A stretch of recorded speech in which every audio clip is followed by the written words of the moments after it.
నేను చెప్పిన తక్కువనే. I love them for ever. ఇప్పుడు సండే ఎపిసోడ్ లో విష్ణుప్రియ గారు గ్యాప్ లో ముద్దు పెట్టారు. అది నిజమా అబద్ధం నాకైతే ఏం అనిపించలేదు. చాలా ట్రోల్స్ వచ్చింది గ్యాప్ లో. అంటే విష్ణుప్రియ గారు మీకు ముద్దు పెట్టారు కదా, ఎలిమినేట్ అయినప్పుడా? లేదు సండే టాస్క్ అప్పుడు పెట్టారు. సండే టాస్క్ కొంచెం క్లోజ్ అనిపిస్తుంది. అది గేమ్ గేమ్ అలాగే నేను గేమ్ సంబంధం లేదు.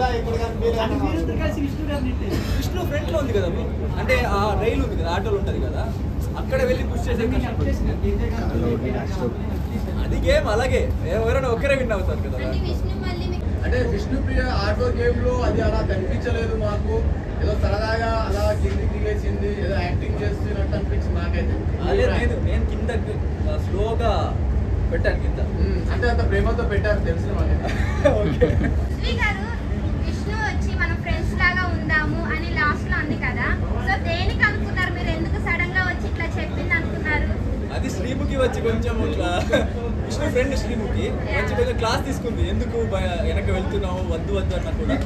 సో ఆమె వచ్చి కొంచెం ఆర్టిఫిషియల్గా చెప్పింది ఆ టైంలో. నాకు తెలిసింది అంటే ఒకరు చెప్తున్నారు అని చెప్తుంది అని. సో దాన్ని కొంచెం ఫన్నీగా తీసుకున్నా. విష్ణు మరి మైసూర్ తీసుకెళ్తున్నారు, మీరు డిస్కషన్ చేసుకున్నారు కదా. మైసూరు నిఖిల్ మీరు కూడా ఇద్దరు కలిసి మాట్లాడుకున్నారు కదా తీసుకెళ్దామని. వస్తారంటే ఖండితం తీసుకెళ్తా మైసూరు.